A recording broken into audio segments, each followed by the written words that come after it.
کہار دولہا اور دلہن کی پالکیاں لیے ہوئے اتنے تیز قدموں سے چل رہے تھے کہ باراتی پیچھے رہ گئے۔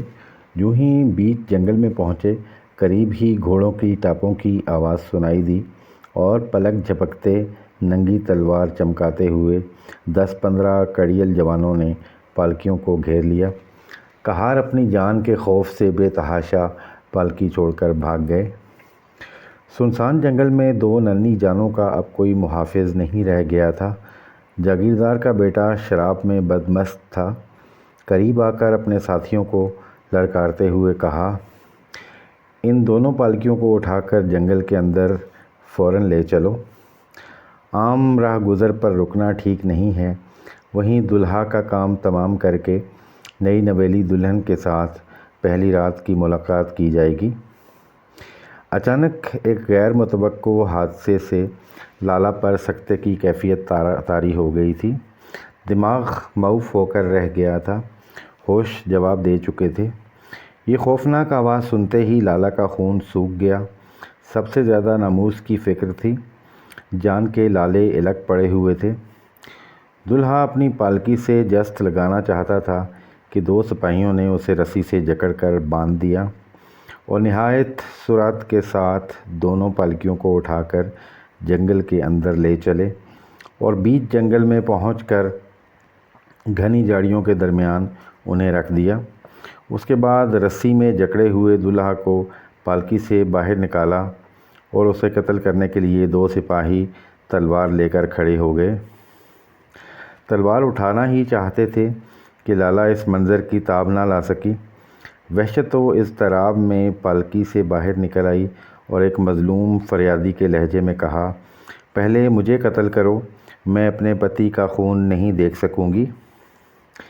لالا کے چہرے پر نظر پڑتے ہی ہیبت جمال سے قاتلوں پر سکتہ طاری ہو گیا۔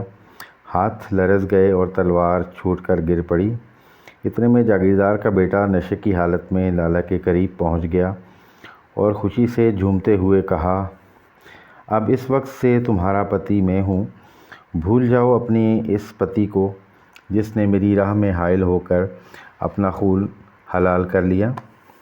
یہ کہتے ہوئے وہ لالا کی طرف ہاتھ بڑھانا ہی چاہتا تھا کہ بے ساختہ لالا کے منہ سے ایک چیخ نکل پڑی، یا حسین، میری لجا کو بچاؤ۔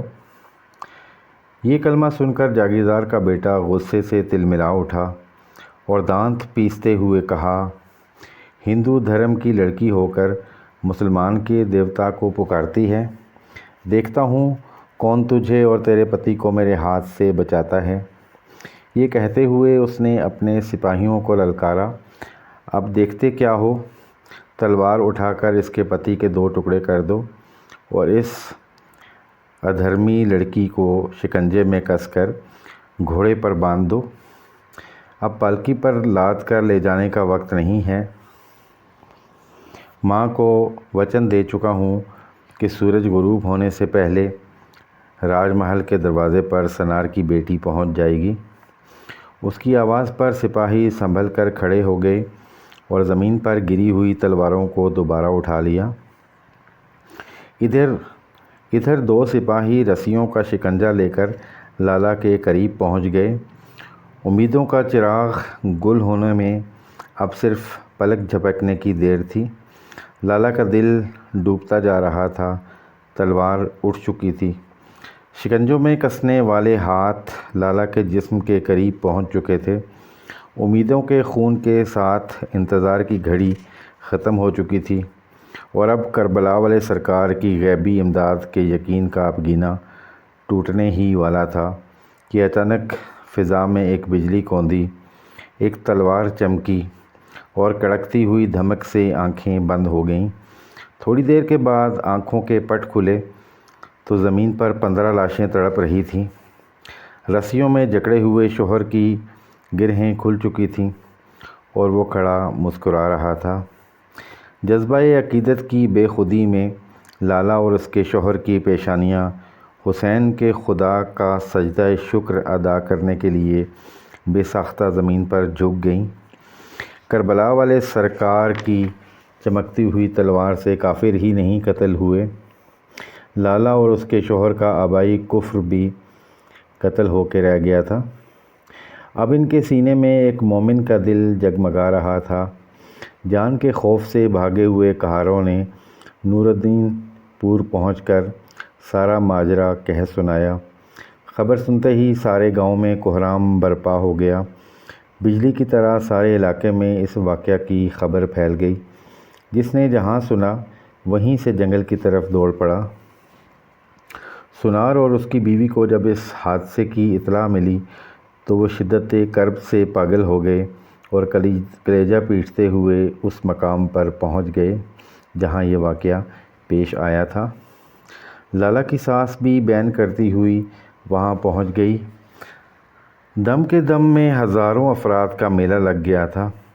ہر شخص اس واقعہ کے اضطراب سے بے چین تھا۔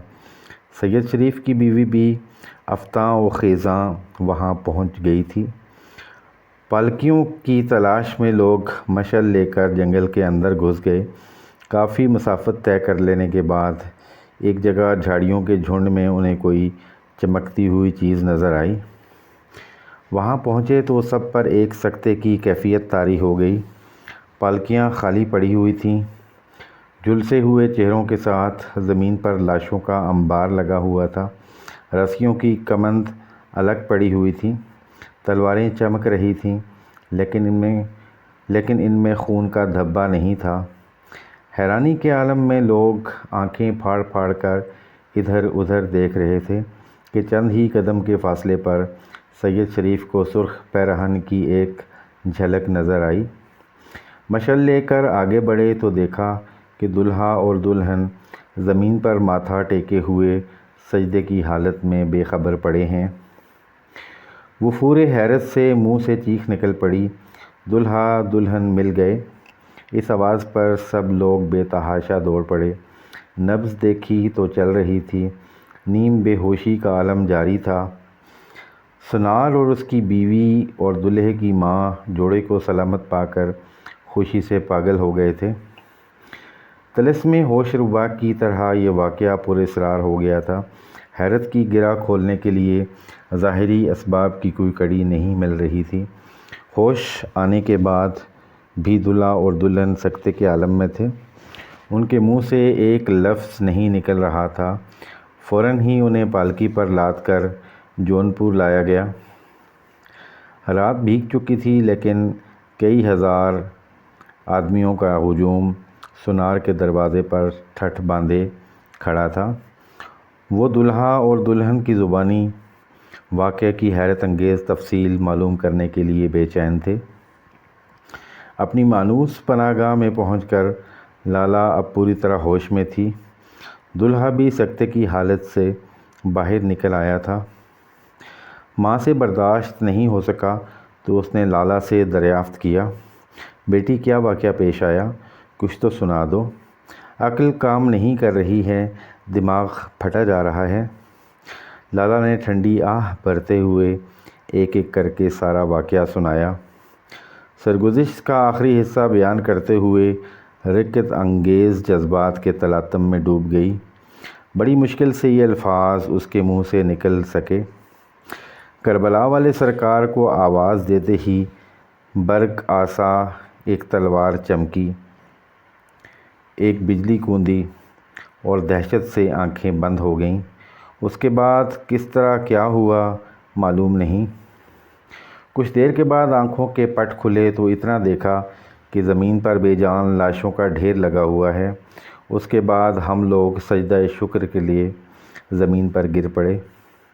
کہانی یہاں تک پہنچ پائی تھی کہ جذبات میں ایک ہیجان برپا ہو گیا۔ حسین کے نعروں سے سارے گھر میں ایک کہرام مچ گیا۔